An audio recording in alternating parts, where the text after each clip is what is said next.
Dear students, welcome to online class of career institute commerce education Aligarh. इससे पहले की classes में मैंने आपको अकाउंटेंसी पार्ट 1 के chapter 2 accounting for partnership firm fundamentals के 5 सेशंस दिए थे, जो प्लेलिस्ट में आपने देखे होंगे। आज हम chapter 3 goodwill nature and valuation की स्टडी करेंगे। इस वीडियो में what is goodwill, nature of goodwill and methods of goodwill के बारे में जानेंगे।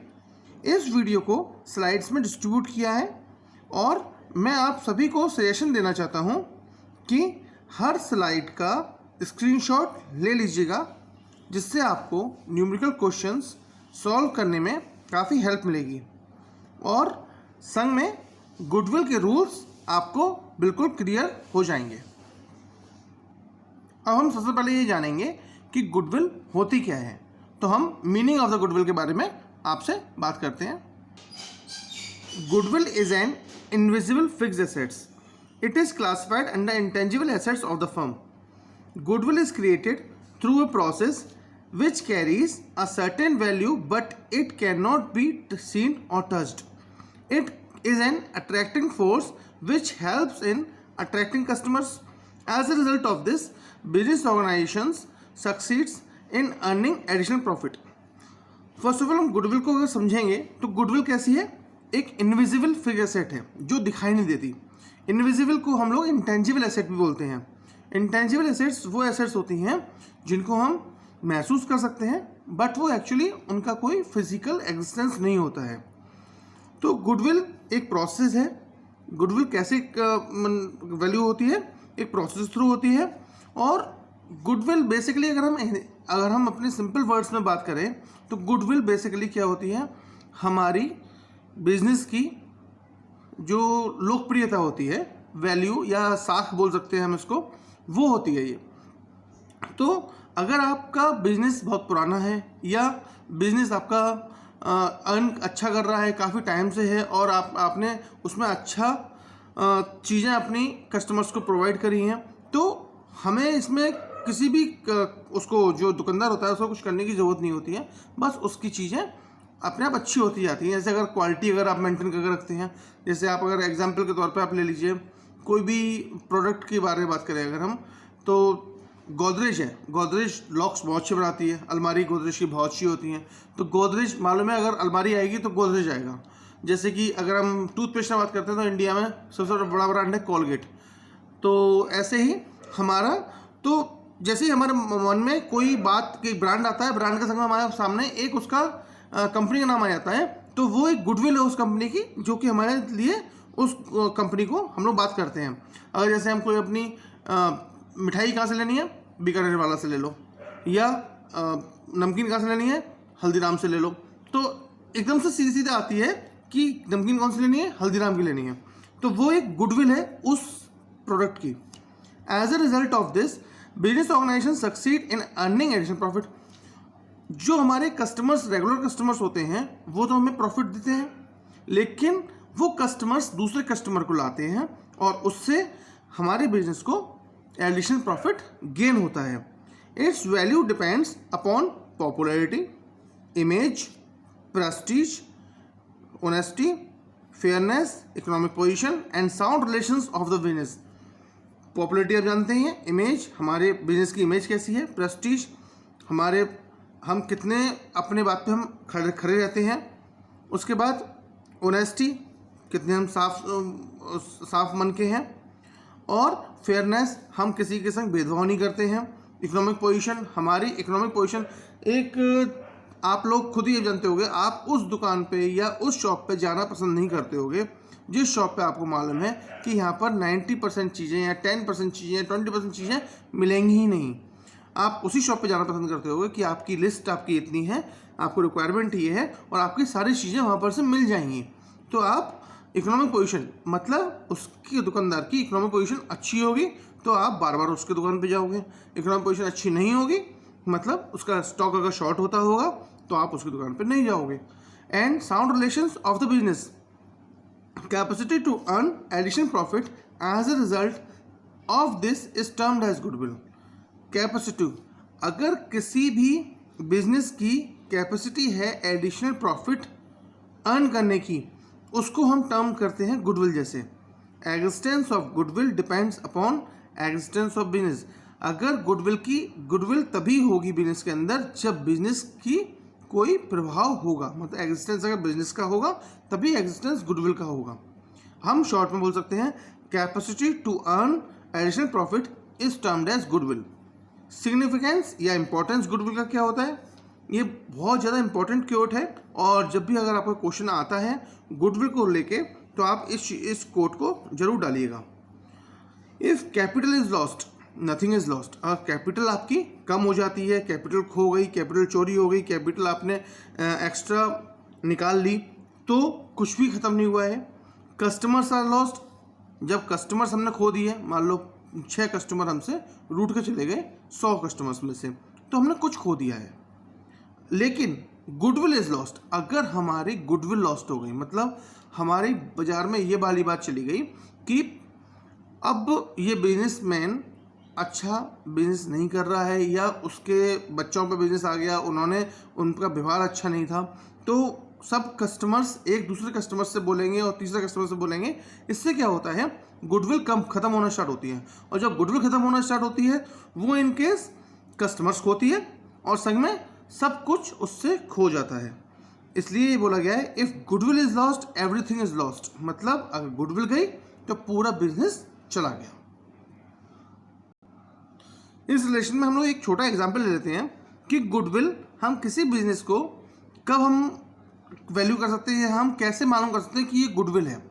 फर्स्ट ऑफ ऑल एक चीज़ और है, गुडविल हम ऐसी चीज़ नहीं होती कि हम कभी बीच में बिजनेस कर रहे हैं, हमने गुडविल बेच दी और फिर हमने कुछ रुपए कमा लिया, वो नहीं होता है। गुडविल हमेशा बिजनेस के साथ रहती है। जब बिजनेस जाता है, बिजनेस मतलब बिकता है, या बिजनेस कि हम अपना नाम किसी और को ट्रांसफ़र करते हैं, तब गुडविल का मेन यूज़ आता है। तो मालूम पड़ता है कि हमें उसके कितने रुपए लेने होंगे या क्या करना होगा। एक छोटा सा एग्जांपल इसके लिए मैं आपको देता हूँ। If there is a well known firm of sweets in your city. अगर आपकी सिटी में काफ़ी सारी स्वीट्स की दुकान होंगी, लेकिन आपकी सिटी में कोई ना कोई एक ऐसा शॉप होगी जो कि नंबर 1 होगी सिंस 2000। एग्जाम्पल के तौर पे they are number 1 in the city. They have a stock of sweets of ₹5 lakh at present. उनके पास 5 लाख का स्टॉक है। Along with it, they have the shop worth market price। उनकी मार्केट प्राइस है शॉप की कितनी है, 50 लाख से। अगर वो बेचने जाएंगे तो 50 लाख मिलेंगे उन्हें। But wants to sell their business to somebody as they are going to settle. मतलब वो अपना जो बिजनेस है वो बेचे जाना चाहते हैं क्योंकि उनके बच्चे बाहर रहते हैं। Will they sell the business for ₹55 lakh only. क्या वो बिजनेस को 5 लाख की स्वीट्स हैं और 50 लाख का हमारा ये है, मतलब शॉप है, तो 55 लाख का बेच देंगे। हम अगर इसको सोचते हैं, वैसे अगर नॉर्मली हम बात करेंगे कि मकान अगर मार्केट वैल्यू जो होती है हम उसका मकान अपना बेच देते हैं, लेकिन यहाँ पर बात आती है शॉप की। वो बिजनेस अपना नहीं बेचेंगे। द आंसर इज नो, नहीं बेचेंगे 55 लाख में। क्यों नहीं बेचेंगे? They will definitely try to earn some more money because of the name they earn in your city serving for 20 years. वो 20 साल से आपके शहर में सर्विस दे रहे हैं और इसलिए वो उसके लिए काफ़ी अलग से कुछ रुपए अमाउंट चाहते होंगे। सो द एडिशनल प्रॉफिट, जो भी एडिशनल प्रॉफिट वो चाहते होंगे, they will earn because of the name, वो अपने नाम की वजह से, और वही हम बोलेंगे goodwill, will be termed as goodwill. तो आप लोगों को क्लियर हुआ होगा कि ये छोटे से एग्जाम्पल्स हैं कि गुडविल एक्चुअली होती क्या है। ठीक है, अब मैं आपको बताता हूँ कि गुडविल का नेचर क्या होता है। ये तो हमने जान ही लिया। Profit earning capacity of business depends upon the value of goodwill. Nature of goodwill has a direct relationship with quantum of profit. Nature, जो गुडविल का नेचर होता है, उसका सीधे सीधे असर पड़ता है जो प्रॉफिट का हमारा जो क्या वैल्यू हमारी कितनी प्रॉफिट में हमारा कितना उसका पार्ट है गुडविल का, उससे सीधे सीधे मालूम पड़ता है कि गुडविल का नेचर किस तरह का है। All other assets can be purchased और सोल्ड सेपरेटली। जैसे मैंने बताया था अभी आपको कि कोई भी एसेट को, मान लो मशीन हो, हम खरीद भी सकते हैं कभी भी और हम कभी भी बेच सकते हैं उसको। हम स्टॉक हो हम उसको खरीद सकते हैं, बेच सकते हैं। बिल्डिंग है उसको हम बेच सकते हैं, खरीद सकते हैं। और लेकिन जो हमारा बिजनेस ये वाला ये बोल रहा है ना, all other assets can be purchased और sold separately, but because of no separate existence. Goodwill की एग्जिस्टेंस केवल बिजनेस पर ही डिपेंड होती है। अगर बिजनेस है तभी गुडविल है, बिजनेस नहीं होगा कोई गुडविल नहीं होगी। Can neither be purchased nor it can be sold separately. ना तो हम उसे अलग से परचेज कर सकते हैं, गुडविल कहीं कहीं बिक तो रही नहीं होती है कि हमने गए और हमने वहाँ से परचेज कर लिया, या हमने किसी को केवल गुडविल के पैसे ले लिए किसी से, वो भी हम अलग से बेच नहीं सकते। Nature of goodwill is divided into 4 categories. Nature of goodwill जो होता है वो 4 कैटेगरी में डिवाइड होता है। अब ये कैटेगरीज पढ़ने में तो बहुत ज़्यादा एक तरह से हमारे एक जोक की तो लगती हैं, बट ये नेचर जो लिया गया है बिजनेस का या गुडविल का, वो केवल जो हमारे सामने चीज़ें होती हैं हम उन्हीं सी चीज़ों से लेते हैं। तो कुछ जो अकाउंटेंट्स हैं, बड़े बड़े जो मतलब अकाउंट के ज्ञाता थे, उन्होंने ये जो नेचर ऑफ गुडविल है वो 4 पार्ट्स में डिवाइड किया है। ये गुडविल कौन कौन सी हैं? फर्स्ट गुडविल है कैट गुडविल, सेकंड गुडविल है डॉग गुडविल, थर्ड है रैट गुडविल और फोर्थ है रैबिट गुडविल। अब सुनने में लगता है कि ये गुडविल कैसी होंगी। ये इनके जो भी मैंने बताया कैट, डॉग, रैट और रैबिट, ये जो इन अलग अलग लोगों का नेचर होता है वो गुडविल भी उसी पर डिफाइन की गई है। मैं आपको विद एग्जांपल समझाऊंगा। तो कैट गुडविल, फर्स्ट में आती है कैट गुडविल। कैट की जो टेंडेंसी होती है वो क्या होती है? एक घर में रहती है, चाहे उस घर में कोई भी एक परिवार रह रहा होता है और वो परिवार ट्रांसफ़र होकर कहीं चला गया या वो घर छोड़ के कहीं और चला गया, लेकिन वो बिल्ली वो घर नहीं छोड़ती, वो घर में ही रहती है, उसी घर में रहती है। तो इसका मतलब होता है वो ओनर अगर हाउस चेंज करता है तब भी वो उसी घर में रहती है। तो इसमें मैंने एक साइड में लिखा है फॉन्ड ऑफ ब्रांड्स। इसका मतलब ये उन लोगों की कैटेगरी है, इस कैटेगरी में उन लोगों को रखा जाएगा, ये उन लोगों के लिए नेचर होगा जो कि ब्रांड्स को प्रेफर करते हैं। मतलब दुकान के मालिक को प्रेफर नहीं करते, दुकान के ब्रांड को प्रेफर करते हैं। मतलब अगर वो किसी का फ्रेंचाइजी है, अब वो फ्रेंचाइजी मान लो मैं एग्जांपल लूँगा यहाँ पर नाइक शोरूम का और एडिडास शोरूम का। तो नाइक शोरूम का अगर वो ब्रांड को प्रेफर करता है और वो नाइक शोरूम के पास ही जाएगा अपना वियरिंग या मतलब अप्रैल से अपना जो आपके शूज़ वगैरह होते हैं उनको लेने के लिए उसी नाइक शोरूम पर ही जाएगा और किसी पर नहीं जाएगा। ना वो एडिडास पर जाएगा, ना वो नाइक शोरूम किसके पास है उसे उससे मतलब होगा। तो ये कौन सा कैटेगरी हो गई? नाइक शोरूम जहाँ पर भी होगा वो बंदा उसको खोजेगा और उसको उसके पास जाके परचेजिंग करेगा। अगली आती है डॉग गुडविल। डॉग गुडविल वो कैटेगरी है जो केवल अपने मालिक के पास रहता है। मालिक अगर इधर से उधर चला गया तो मालिक के पास शिफ्ट हो जाते हैं। ये कैटेगरी वो कैटेगरी है फॉन्ड ऑफ ओनर। ये मालिक के चहेते होते हैं, ना कि ब्रांड्स के।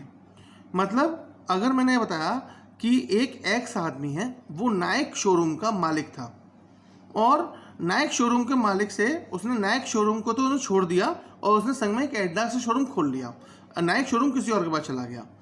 तो जो कस्टमर्स नाइक शोरूम पर ही जाएंगे, इसके चेंज करने के बाद भी नाइक शोरूम पर जाएंगे, वो तो आएंगे कैट गुडविल के अंदर। और जो कस्टमर्स नाइक शोरूम से कन्वर्ट होके एडिडास शोरूम पर चले जाएंगे, क्योंकि वो जो ओनर है वो चेंज होके वहाँ जा रहा है, तो वो होंगे डॉग गुडविल में। क्यों? क्योंकि डॉग गुडविल जो ओनर है वो उसको प्रेफर कर रहे हैं, उन्हें ये भरोसा है कि ये बंदा हमारे संग कुछ गलत नहीं कर सकता। अगर कोई अच्छी चीज़ होगी तो वो अच्छी बताएगा और रेट जेन्युइन रखेगा। मतलब ऐसे कस्टमर्स की कैटेगरी उन ओनर्स को प्रेफर करती है जो बिल्कुल सही बात बताते हैं या वो उनके चहेते होते हैं। अगली कैटेगरी है rat goodwill. Rat has a tendency of non sticking at one place. Rat की एक टेंडेंसी होती है वो एक जगह पर नहीं टिकता। तो ये हम बोल सकते हैं ये ना तो मालिक का सगा होता है ना ही ब्रांड का सगा होता है। Rat always wanders here and there, sometimes कभी तो उसे ब्रांड की केयर होती है और कभी उसे ओनर की। कभी लगता है कि मैं चलो उससे बहुत दिन से माल ले लिया, उससे ले लेता हूँ, उसके पास चला के जाके, उस ओनर के पास जाके। और कभी लगता है क्या नाइक शोरूम से तो माल ले ही रहा हूँ मैं, अब मैं एक काम करता हूँ एडिडास शोरूम पे जाके चेंज करता हूँ। तो मतलब ये ब्रांड को भी शिफ्ट करता है और ये ओनर्स को भी शिफ्ट करता है। तो ये टेंडेंसी रेड गुडविल में आती है। और अगली कैटेगरी होती है रैबिट गुडविल। ये सबसे वर्स्ट कैटेगरी होती है। Worst category in the sense, rabbit का जो नेचर होता है वो होता है लेजीनेस का। लेजीनेस मतलब इसे ना तो ब्रांड की केयर होगी ना ओनर की केयर होगी। कम से कम रैट को या तो ओनर की केयर होगी या ब्रांड की केयर होगी। लेकिन इस कैटेगरी को, रैबिट कैटेगरी वाले लोगों कस्टमर्स को कोई भी ब्रांड की और ओनर की केयर होगी नहीं। वो अगर उनके पास में कोई सिंपल लोकल ब्रांड का भी कोई अगर सामान मिल रहा है तो उसको जाके भी वो ले लेंगे, क्योंकि उन्हें इतने दूर जाना ही नहीं है, इतने दूर उन्हें जाना नहीं है। तो इसमें क्या चीज़ है, and they didn't even cares और फॉर द ब्रांड और quality and can buy from anywhere which is convenient for them. जो भी उनके लिए कन्वीनियंट पड़ेगा वो उससे वो स्टॉक ले लेंगे। ये तो हमारा हो गया नेचर ऑफ गुडविल। अब इसके बाद में मैं आपको बताने जा रहा हूँ मेथड्स ऑफ गुडविल क्या होते हैं। मेथड्स ऑफ गुडविल बहुत इंपॉर्टेंट पार्ट है इसका, और जो भी मैं मेथड्स ऑफ गुडविल में आपको अलग स्लाइड्स में समझा रहा हूँ उनका प्लीज़ अपने स्क्रीनशॉट जरूर ले लीजिएगा, क्योंकि जब आप न्यूमेरिकल क्वेश्चन सॉल्व करेंगे तो उसको आपको सॉल्व करने में बहुत ज़्यादा हेल्प मिलेगी। मेथड्स ऑफ गुडविल को हमने डिवाइड किया हुआ है अलग पार्ट्स में, वो मैं आपको पूरे एग्जाम्पल्स और उसमें फॉर्मूलाज वगैरह के साथ में समझाता हूँ। तो फर्स्ट मेथड है वैल्यूएशन ऑफ गुडविल का average profit method. Average profit method एक कैसा मेथड होता है, एवरेज माने हम एवरेज लेंगे प्रॉफिट्स का, जो लास्ट ईयर के प्रॉफिट्स होंगे उनका। In this method the profits of some past year, कुछ पास्ट ईयर्स मतलब हर साल हमें प्रॉफिट होता है, उस प्रॉफिट को लिया जाएगा, कभी लॉस होगा तो उसको माइनस किया जाएगा इसमें से, आर एडिड, वो ऐड किए जाएंगे और इस टोटल को, and then this total is divided by the number of years, number of years से हम डिवाइड कर देंगे, whose profit have been added and 10, मतलब जिन प्रॉफिट्स को हम ऐड करेंगे उनका एवरेज लिया जाएगा। कैसे एवरेज लिया जाता है, 10 साल का प्रॉफिट है तो 10 साल का प्रॉफिट जोड़ दिया जाएगा और डिवाइड बाई 10 कर दिया जाएगा, तो हमारा एवरेज निकल आएगा। The average profit is then multiply by 2 और 3 और 4 years of purchase etcetera. Purchase year दिया होगा कि वैल्यू करो गुडविल को, ऐसे लिखा होगा the goodwill will be valued by the average profit 3 purchasing year, तो 3 से मल्टीप्लाई कर देंगे as mentioned in the partnership deed. ये पार्टनरशिप डीड में शुरुआत में मैंशनड होती है कि जब हम गुडविल को हम वैल्यू करते हैं तो हम लोग कैसे वैल्यू करेंगे और उसके लिए हम कितने परचेज ईयर से मल्टीप्लाई करना है और हम कितने साल का एवरेज लेंगे, वो सब चीज़ें उसमें पार्टनरशिप डीड में क्लियर होती है। और एज एग्रीड या एग्री जैसे भी हुआ है पार्टनर्स के संग में, जो हम कैसे करते हैं fine, average profit is equal to total normal profit, जो नॉर्मल प्रॉफिट होता है वो टोटल उसका कर लिया ऑफ गिवन ईयर्स जो भी दिया हुआ है upon number of years. Number of years मतलब जो भी नंबर ऑफ ईयर्स है उसको हम डिवाइड कर दिया। अब इसको गुडविल कैसे करेंगे, जो ये एवरेज प्रॉफिट निकल के आया वो एवरेज प्रॉफिट यहाँ पर आ गया, multiply number of years purchase, जो नंबर ऑफ ईयर परचेज मतलब 2 हुआ तो 2, 3 हुआ तो 3, 4 हुआ तो 4, ये मल्टीप्लाई कर लिया जाएगा। यहाँ पर मैं एक चीज़ बताना चाहूँगा, नॉर्मल प्रॉफिट की डेफिनेशन सिंपल है। अगर क्वेश्चन में दिया हुआ है कि नॉर्मल प्रॉफिट हमारा हुआ है तो नॉर्मल प्रॉफिट वो कंडीशन होती है जो सारी सर्कमस्टेंसेस कंपनी के फेवरेबल होते हैं, जब हमारा बिजनेस सही चल रहा है या बुरा नहीं चल रहा है, मतलब बिल्कुल हमारा सब चीज़ फेवरेबल कंडीशन में हम काम कर रहे हैं तो उसे नॉर्मल प्रॉफिट बोलते हैं। लेकिन कभी कभी क्वेश्चन में दिया होता है कि एक कुछ स्टॉक की चोरी हो गई, उस महीने में या उस साल में, वो हमने प्रॉफिट में से माइनस कर दिया था। ऑब्वियसली जब हमारा कोई लॉस होगा किसी पर्टिकुलर ईयर में तो हम उसको उस साल के प्रॉफिट में से लेस कर देंगे।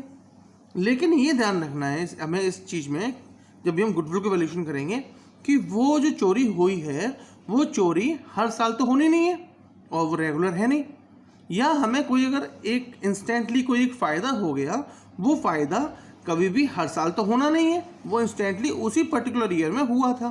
तो ऐसे प्रॉफिट को या ऐसे लॉस को हम लोग बोलते हैं एबनॉर्मल गेन या एबनॉर्मल लॉस।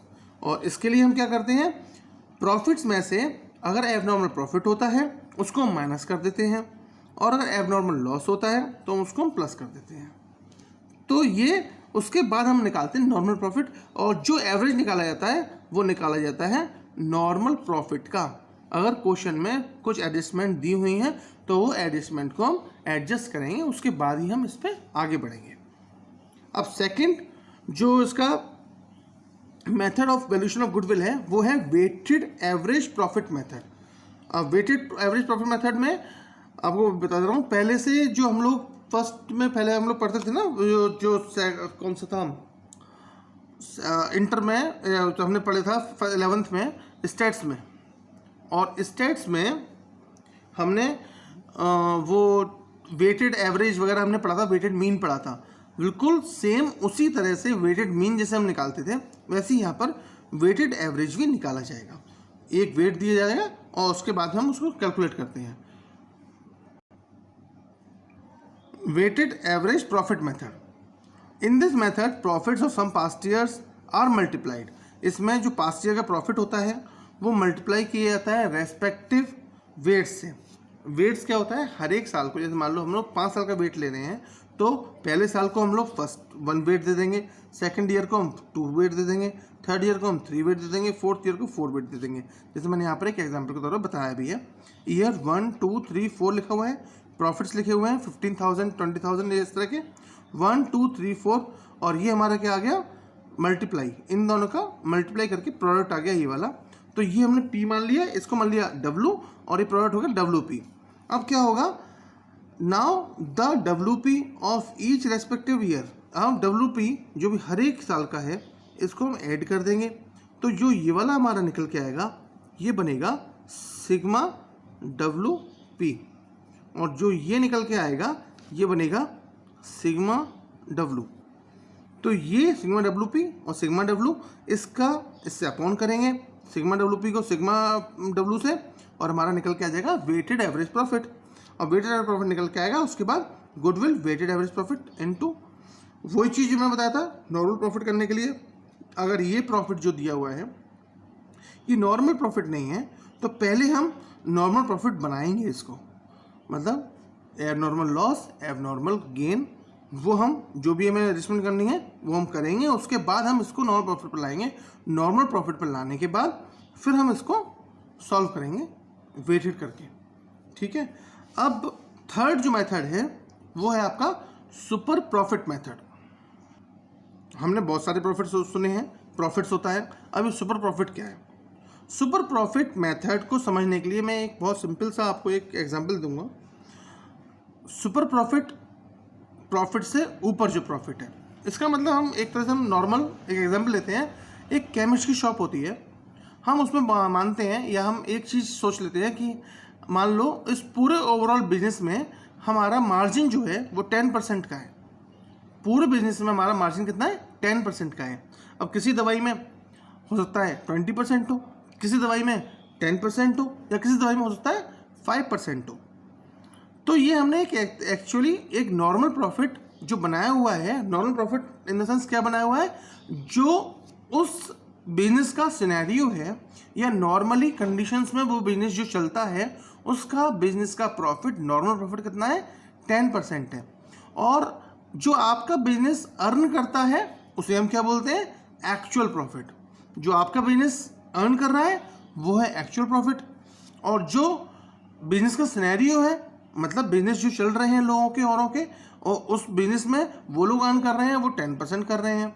आप हो सकता है 15 कर रहे हो %, या हो सकता है 12% कर रहे हो, या हो सकता है आप 10% ही कर रहे हो।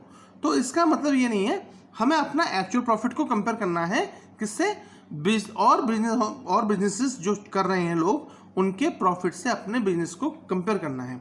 अब वो प्रॉफिट को हम कंपेयर कैसे करेंगे, हमने एक कैपिटल लगाई होगी। अब जो प्रॉफिट हमारी कंपनी हमारी जो फर्म है वो कितना प्रॉफिट अर्न कर रही है, वो रेट जो है वो हम लेंगे नॉर्मल प्रॉफिट का रेट, और नॉर्मल प्रॉफिट के रेट से हम अपनी जो कैपिटल हमने लगाई हुई है उसकी हम उससे कंपैरिजन करेंगे। तो इसके लिए क्या करना पड़ेगा हमें, इन this method actual average profit, जो एक्चुअल एवरेज प्रॉफिट जो आपकी फर्म कमा रही है उसे बोलते हैं एक्चुअल एवरेज प्रॉफिट। उसे कंपेयर करते हैं हम किससे, नॉर्मल यील्ड या रिटर्न से on the capital invested in the firm. हमारी कैपिटल जितनी भी फर्म में इन्वेस्टेड है उसका हम किससे, नॉर्मल रिटर्न, जो हमारा रेट ऑफ रिटर्न दिया होगा, नॉर्मल उस इंडस्ट्री का सिनेरियो दिया होगा वो वाला रेट हमारा लेंगे। Excess of actual average profit, जो हमारा एक्चुअल एवरेज प्रॉफिट जितना भी हमारा एक्स्ट्रा होगा नॉर्मल यील्ड से, नॉर्मल रिटर्न से, उसे हम बोलते हैं सुपर प्रॉफिट। और जैसा भी पार्टनरशिप डीड में लिखा हो, कितना है सुपर प्रॉफिट को हमें कितने से मल्टीप्लाई करना है, 2 से 3 से परचेस ईयर से करना है, उसका हम वैसे ही परचेस का कर देंगे। अब इसको क्या करना है, super profit is equal to actual average profit minus normal profit. तो एक्चुअल जो प्रॉफिट है हमारा उससे नॉर्मल प्रॉफिट को माइनस कर देंगे। अब नॉर्मल प्रॉफिट कैसे निकालेंगे, कैपिटल इन्वेस्टेड। कैपिटल इन्वेस्टेड क्या होती है, जो हमने कैपिटल लगाई हुई है, हमने कैपिटल इन्वेस्ट की हुई है, वो तो कैपिटल इन्वेस्टेड होती है। इसको हम कैपिटल एम्प्लॉयड भी बोलते हैं। और इनटू क्या करते हैं, उसे नॉर्मल रेट ऑफ रिटर्न का मल्टीप्लाई करते हैं और डिवाइड करते हैं इसे 100 से। नॉर्मल रेट ऑफ रिटर्न मान लो 10 दिया है तो 10, 8 दिया है तो 8, 15 दिया है 15, 20 दिया है 20, जो भी रेट ऑफ रिटर्न दिया होगा उसको इससे मल्टीप्लाई करें कैपिटल एम्प्लॉयड से अपॉन 100, जो सिंपल परसेंटेज निकालते हैं उस तरह से परसेंटेज कितना हमारा उसका शेयर हुआ वो निकाल देंगे इसमें। अब कैपिटल एम्प्लॉयड की बात आती है। हो सकता है क्वेश्चन में दिया हो कैपिटल इतनी इन्वेस्ट करी है, लेकिन कभी कभी अब थोड़ा स्टैंडर्ड हाई हो रहा है तो कैपिटल एम्प्लॉयड कभी कभी नहीं दी होती, क्वेश्चन में बैलेंस शीट दे दी होती है और बैलेंस शीट में चीज़ें आइटम्स दिए होते हैं। अब उसमें पहचानना होता है कैपिटल एम्प्लॉयड आप निकालोगे कैसे। तो कैपिटल एम्प्लॉयड निकालने का एक सिंपल सा वो फॉर्मूला है टोटल एसेट्स। टोटल एसेट्स मतलब जितनी भी एसेट्स होती हैं, चाहे वो टेंजिबल हो चाहे इंटेंजिबल हो, उन सबको हम टोटल करते हैं, चाहे वो करेंट एसेट हो चाहे वो फिक्स्ड एसेट हो, हम सबका टोटल करेंगे। केवल ये ध्यान रखेंगे फिक्टिटिव एसेट्स को माइनस कर देते हैं इसमें से। अब फिक्टिटिव एसेट क्या है, ये बहुत इंपॉर्टेंट पॉइंट है, बहुत ज़्यादा क्लैरिफिकेशन की जरूरत होती है इसमें। फिक्टिटिव एसेट्स वो एसेट्स होते हैं जिनको बेचने पर कोई भी रुपए प्राप्त नहीं होते। मतलब हम जब एसेट्स को बेचते हैं, मान लो मशीन है उसको बेचूंगा, कबाड़े में बिकेगी तब भी कुछ ना कुछ तो दिख जाएगी, या इन द सेंस अगर मेरे पास बिल्डिंग है या प्लांट है, हम इन सब चीज़ों को बेचेंगे अगर तो हमें कुछ ना कुछ तो रुपए देके जाएंगे, जो वैल्यू होगी उसकी वो तो मिलेगी हमें कुछ ना कुछ। लेकिन फिक्टिटिव एसेट्स की वैल्यू होती ही नहीं है। अब बात आती है कि होती क्या है फिक्टिटिव एसेट्स। फिक्टिटिव एसेट्स हम लोग मानते हैं उनको हैं, जैसे मान लो मैं एक एग्जांपल देता हूँ आपको, वीवो कंपनी है। वीवो कंपनी अपने ऐड के लिए कुछ बैनर्स बनवाती है। मान लो उसने बोला एक नया मोबाइल लॉन्च किया और उसने वो चाह रहा है कि मेरा ये वाला मोबाइल लॉन्च का होर्डिंग इंडिया में जितनी भी शॉप्स हैं सब पे वो लग जाए।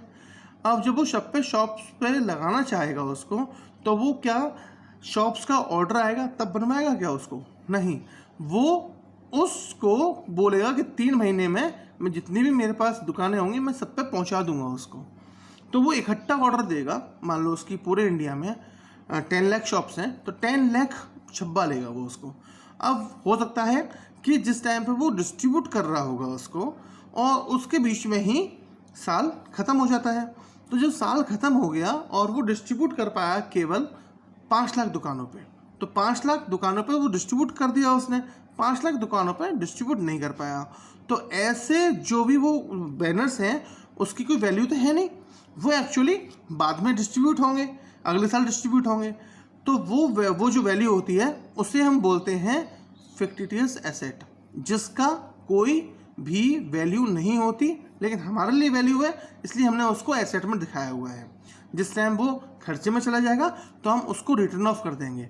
आपने शायद पढ़ा होगा 11th में, वो return of primary expenses, return of आपका फिक्टिव एसेट तो नहीं आपने पढ़ा होगा, एडवर्टाइजमेंट एक्सपेंसेस या रिटर्न ऑफ गुडविल, ये अंडर राइटिंग जो गुडविल होती है, अंडर राइटिंग जो हमारी एडवर्टाइजमेंट का होता है, वो सब हमारा इसी प्राइमरी एक्सपेंसेस वगैरह का सब ये वाला फिक्टिव एसेट के अंदर आता है। तो टोटल एसेट में से हम फिक्टिव एसेट माइनस करेंगे और उसमें से आउटसाइड लायबिलिटी। आउटसाइड लायबिलिटी कौन सी होती है? आउटसाइड लायबिलिटी वो लायबिलिटी होती है जो हमें बाहर वालों को कुछ देना है। लायबिलिटी क्या होती है? जो हमें बाद में मतलब भविष्य में हमें कुछ किसी को वापस करना है, उसे बोलते हैं लायबिलिटी। तो आउटसाइड लायबिलिटी बाहर वालों को जो देना होता है वो आउटसाइड लायबिलिटी होती है। जैसे कि क्रेडिटर हो गए, जैसे हमने बैंक से लोन लिया हुआ है वो लोन हो गया, या लोन हमें किसी और से लिया हुआ है वो वाला भी इसमें आएगा। डिवेंचर्स हैं, ये भी आउटसाइड लायबिलिटी में आते हैं। माइनस क्या करेंगे? नॉन ट्रेड इन्वेस्टमेंट्स, ऐसे इन्वेस्टमेंट जो कि मेरे ट्रेड के नहीं है, मैंने अपने पर्सनल इन्वेस्टमेंट किए हुए हैं। जो पर्सनल इन्वेस्टमेंट होंगे वो भी इसमें से माइनस कर दिए जाएंगे, क्योंकि हमें यहाँ पर बिजनेस की गुडविल निकालनी है, ना कि कोई पर्सनल गुडविल निकालनी है। अब ये कैपिटल एम्प्लॉयड निकालने के बाद ये कैपिटल एम्प्लॉयड चली जाएगी इसमें नॉर्मल प्रॉफिट वाले फॉर्मूला में। ये करने के बाद ये वाली नॉर्मल प्रॉफिट चला जाएगा आपका सुपर प्रॉफिट वाले फॉर्मूला में, और उसके बाद ये जो निकल के आएगा सुपर प्रॉफिट, ये हमारा आ जाएगा गुडविल में। Goodwill is equal to super profit multiply by number of year purchase. इसको करने के बाद हमारा आंसर निकल आएगा गुडविल का। ओके, अब इसके बाद में जो अगला मेथड है वो है कैपिटलाइजेशन मेथड। कैपिटलाइजेशन मेथड में ये दो पार्ट्स में डिवाइड किया गया है। एक होता है कैपिटलाइजेशन ऑफ एवरेज प्रॉफिट और capitalisation of super profit. Capitalisation of average profit, जो हमने एवरेज प्रॉफिट जो पहले निकाला था उसका कैपिटलाइजेशन करके, या सुपर प्रॉफिट जो हमने पहले निकाला था उसका कैपिटलाइजेशन करके। कैपिटलाइजेशन क्या होता है? हमारे पास एक रेट दिया होता है, नॉर्मल रेट ऑफ रिटर्न दिया होता है, उसके बेसिस पे हम अपनी कैपिटल निकालते हैं। जैसे मेरा प्रॉफिट हुआ 5 लाख रुपए, 5 लाख रुपए प्रॉफिट हुआ और मेरा कंपनी का रेट है 10% का, जो नॉर्मल सिनेरियो का रेट है वो 10% का है। तो अगर मैं बोलता हूँ 5 लाख मेरा प्रॉफिट हुआ और 10% वो है, तो मेरी कंपनी की कैपिटल कितनी होनी चाहिए? तो वो निकल के आएगी 50 लैक्स। इसका मतलब कंपनी की कैपिटल कितनी होनी चाहिए? 50 लैक्स होनी चाहिए। 50 लैक्स होनी चाहिए, जबकि मेरी कैपिटल मेरे बिजनेस के अंदर कितनी लगी हुई है? 40 लैक्स लगी हुई है। तो अपने मालूम पड़ जाएगा कि 50 लाख मैं कमा ज़्यादा रहा हूँ, उसके हिसाब से मेरी कैपिटल होनी चाहिए थी 50 लाख, लेकिन मेरी कैपिटल एक्चुअल इन्वेस्ट कितनी है? 40 लैक्स। इसका मतलब 10 लाख मेरी गुडविल हो गई। ये बहुत सिंपल वो होता है, मेथड होता है। इसको करने के लिए पहले हम पढ़ते हैं capitalisation of average profits. In this method average profit और एडजस्टेड प्रॉफिट फिर से मैं इसलिए बता रहा हूँ क्योंकि वो हम पहले पढ़ चुके हैं, और ये ध्यान रखना एडजस्टेड प्रॉफिट का ही हमें ध्यान रखना पड़ता है। Is either calculated by the method explain earlier, जैसे हम बताया था वैसे, या जैसे क्वेश्चन में दिया हो उस तरह से। After that average profit is capitalised, average profit को हम कैपिटलाइज करते हैं। जैसे मैंने आपको बताया अभी 5 लाख था प्रॉफिट मेरा, मैंने उसका 10% से कैपिटलाइज कर दिया, तो मेरा क्या हो गया इसमें? कैपिटलाइजेशन एवरेज प्रॉफिट कैसे होगा? एवरेज प्रॉफिट मल्टीप्लाई करूंगा मैं 100 से और डिवाइड करूंगा नॉर्मल रेट ऑफ रिटर्न से, तो जिससे कि मेरी कैपिटलाइज वैल्यू आ जाएगी। कितनी निकल के आई थी मेरी? 50 लाख निकल के आ गई थी। आफ्टर दैट फर्म्स कैपिटल और कैपिटल इन्वेस्टेड या capital employed will either be given, या तो वो दी होगी, या हम निकालेंगे इस फॉर्मूला से। Total assets minus fixed assets minus outside liability minus non trade investments, इससे माइनस करके हमारी क्या निकल आएगी? कैपिटल एम्प्लॉयड निकल आएगी। After finding above 2 items goodwill of the firm will be determined. हम कैसे निकालेंगे? जैसे मैं बताया था गुडविल कैसे निकलेगी? कैपिटलाइजेशन ऑफ एवरेज प्रॉफिट मैंने बताया 50 लाख हो गया, और मेरी एक्चुअल कैपिटल एम्प्लॉयड कितनी है? 40 लाख। तो हमारा आंसर कितना आया? 10 लाख हमारी गुडविल हो गई। ये बहुत सिंपल मेथड है, और बस हमें क्या देखना होता है? हमारा एक्चुअल प्रॉफिट कितना है उसका कैपिटलाइज कर लेंगे। कैपिटलाइज करने के बाद हम नॉर्मल कैपिटल एम्प्लॉयड से माइनस कर देंगे, गुडविल निकल के हमारी आ जाएगी। इसके बाद हमारा अगला पार्ट होता है capitalisation of super profits method. Capitalisation of super profit method में, इस मेथड में सुपर प्रॉफिट जैसे हमने पहले बताया था वैसे ही कैलकुलेट करा जाता है। एक्चुअल प्रॉफिट में से नॉर्मल प्रॉफिट को माइनस करने के बाद निकल आता है super profit. After that firms capital या कैपिटल इन्वेस्टेड या कैपिटल एम्प्लॉयड निकाली जाती है, जैसे हमारा पहले बताया गया था वैसे ही। इसके बाद नॉर्मल प्रॉफिट कैलकुलेट किया जाता है इस फॉर्मूला से, जो मैंने अभी इससे पहले बताया था। कैपिटल एम्प्लॉयड जो होती है उससे, जो हमने फर्स्ट वाले बताया था उसमें, नॉर्मल प्रॉफिट को हम कैसे निकालते हैं, कैपिटल इन्वेस्टेड या कैपिटल एम्प्लॉयड को मल्टीप्लाई करते हैं नॉर्मल रेट ऑफ रिटर्न से अपॉन 100, और ये निकालने के बाद आफ्टर दैट सुपर प्रॉफिट, जो सुपर प्रॉफिट निकल के आता है इसका हम 100 से मल्टीप्लाई करते हैं और नॉर्मल रेट ऑफ रिटर्न से माइनस कर देते हैं और हमारी गुडविल निकल आती है।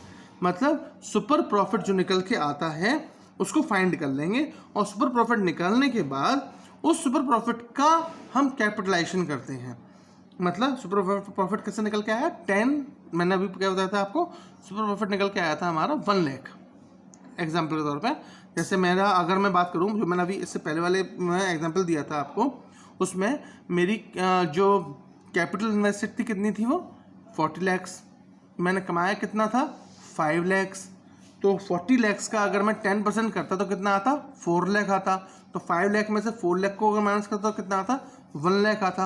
1 लाख को अगर मैं सुपर प्रॉफिट 1 लाख हो गया, तो मैं अगर गुडविल में कन्वर्ट करता तो क्या करता, 1 lakh multiply by 100 upon 10 is equal to 10 lakh. तो बात वहीं के वहीं आ जाएगी। दोनों मेथड से आंसर सेम ही आएगा क्योंकि गुडविल वैल्यूएशन का तरीका सेम है, वो बस कैसे है, एक मेथड अलग है थोड़ा सा और एक कुछ अलग तरीके से दिखाया गया है। तो ये तो मेरे हो गए सारे मेथड्स। नेचर मैंने बता दिया आपको गुडविल का क्या होता है, मीनिंग समझा दिया, और ये मेथड्स हो गए सारे। मैं अगली वीडियो, यह हो सकता है आज ही पोस्ट कर दूँ वरना कल पोस्ट करूँगा, और उस वीडियो में मैं इसके न्यूमेरिकल्स सारे पार्ट्स के जो भी तरीके अलग अलग मैंने बताए हैं, इन सब के हो सकता है मैं एक एक या दो दो न्यूमेरिकल आपको समझा दूं, जिससे कि आपको क्लियरिटी हो जाएगी कि ये मेथड या गुडविल का पोर्शन कैसे चलता है। और ये ध्यान रखना, इसका क्वेश्चंस एग्ज़ाम में 100% आते हैं। और संग में जितने भी हमारे आगे के चैप्टर्स हैं, जैसे एडमिशन ऑफ पार्टनर, जैसे आपका रिटायरमेंट ऑफ पार्टनर, जैसे सॉल्यूशन ऑफ फर्म, हर जगह गुडविल का मेथड जरूर आएगा ही आएगा। तो ये बहुत ध्यान से आपको करना है। और फिर से मैं एक बार बोलूँगा, सारी मेरी स्लाइड्स का इनका स्क्रीनशॉट जरूर ले लीजिएगा, और कोई भी क्वेरी हो आप कमेंट करके मुझे पूछ सकते हैं, और कभी भी आप मुझे कॉल भी कर सकते हैं मेरे नंबर पर। और इसके बाद में एक और चीज़ बताऊँगा आपको मैं, कि अगर आपको पुराने वीडियोस में भी कोई प्रॉब्लम आ रही है तो उनको भी आप कमेंट करिएगा। प्लेलिस्ट में जाके जो पार्टनरशिप का फर्स्ट चैप्टर है उसके बारे में भी कोई भी आपको प्रॉब्लम है तो क्वेरी है तो आप उसके लिए मुझसे बात कर सकते हैं। अगर आपको वीडियो ये अच्छा लगा हो तो प्लीज़ लाइक क्लिक करिए, और अगर आपको आगे की वीडियोस के नोटिफिकेशन चाहिए तो सब्सक्राइब भी करिएगा, और संग में आप इस वीडियो को शेयर भी कर सकते हैं। तो अब मैं अपना वीडियो यहीं पर समाप्त करता हूँ, और have a good day, stay home, stay safe, thank you.